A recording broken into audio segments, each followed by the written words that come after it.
So disgusting, it's sickening. So much fire got them sizzling. Don't know how many do it better than... What was the question? Oh, anything new. So I was contemplating the idea of hanging up the mic, in a sense that I'm not gonna write music anymore because it just felt like I was hitting barriers after barriers after barriers, and nothing I ever released gave me the confidence to do more. And at some stage I felt like I couldn't even outright Street Smarts what I did on Street Smart. So when I ventured into battle rap, I thought maybe this is what I need to do with my skill. And you know, the love that I got from the battle rap community, and the energy I felt during battles, and the persona that I brought forth during battles and through my battle pieces made me feel good about the craft still. So I was still involved, and that's all we want to do. All I wanted to do is just be involved in hip hop and express myself still, because making music, it felt like I want to say things, but then, like I said prior, a few questions back, like the things never get done, so the statement never gets made, and then, you know, you're like, the fuck did I write the verse for? Why did I want to say that things? It's past, it's expired. So like I said, I wasn't trying to write anything. And then after my son was born, or a little bit before, when my wife was still pregnant, I actually thought about it, and I was like, you know, do I want to show my son, do I want to tell my son one day when he's when he can comprehend things, that he was a rapper and this is what I did? Am I going to be proud of the things that I've done to show him? And I listened to it all again, and I was like, maybe not, man. Maybe I need to make something more meaningful, and kind of.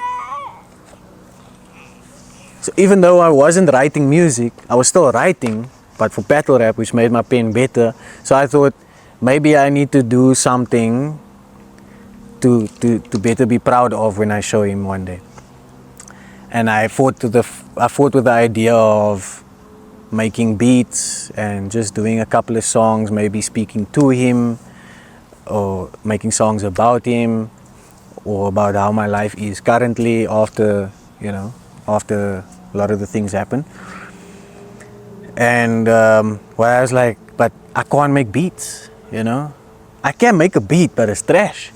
So I need to improve something about why it's trash. Why is it trash? Because I don't know how to formulate melodies. I can make you kick and drums and put some bass there, but then there's no source to the thing. So I needed to learn some sort of musical background. I needed some theory or something. So I went and tried to learn how to play the piano, and we used to get him to react in utero by playing symphonies and piano pieces. So I thought, if I learn how to play the piano, when he's here, I can play the piano for him and teach him how to play the piano.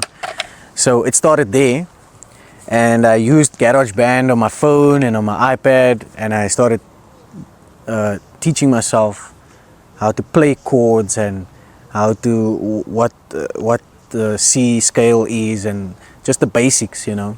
And from that, I actually made a beat that I was playing. Instead of playing symphonies, I was playing this beat next to my wife's stomach, like, react to this. What do you think? Like, I was like, what do you think of this? Kick, kick, kick.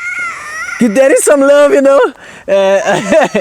And I worked on that one file for probably months, you know, until he was born. When he was born, I changed it, and I played it for him. It didn't work. He didn't like it. He doesn't like the beat I made for him before he was born, but it's cool. From that, I was like, okay, maybe I need to make something that sounds a bit different and see what he likes. And I actually ended up putting him to sleep at night, effing around with GarageBand, different sounds, making different chord scale, different scales of variations of patterns and stuff.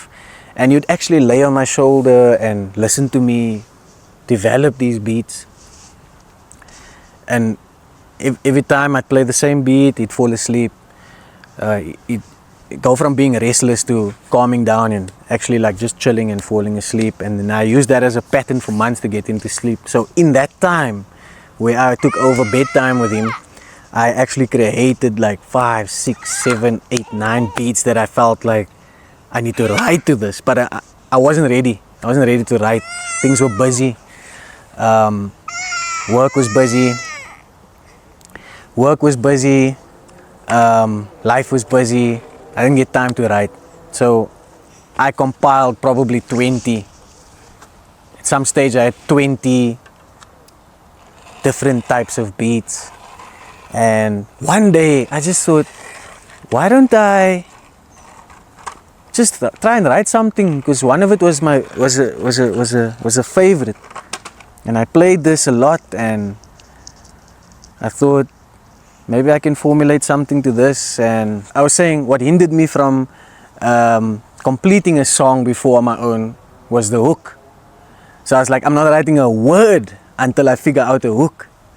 And it took me a week. I tried different things. I scratched out stuff. I changed it. I recorded it with earphones and a little mic thing just to get the idea down. Added things to it, and then I was like, I got a hook here. And then the verses just flowed out of me. So this one, or something like that. Need an answer, man. This one's for you. Need to go further a bit. This one's the feel. Like I had a hook worked out, and I was like, it's not repeating anything even. It's just like perfect, you know. Got the verses down, showed it to a couple of people. They were impressed by it, and then I was like, maybe I can do this again. Maybe my art has come to a point now where I can actually write meaningful stuff and make complete songs, hook, and everything involved. And you know, having made all that beats, I had all that I needed. At some stage I even thought that I'm gonna make a whole album with my earphones and little microphone, you know, in my room, in my space, no pressure, nobody knows nothing. And that's where the new stuff comes from. Look at me now, a beast in the mic, you can handle the sound. Doing this, standing, but doing this longer than tennis. I bigger the checker to line in the cloud, and man, am I proud. Hip hop language, the speakers are fluently. Oh, that's when the Yeah. Just put it softer.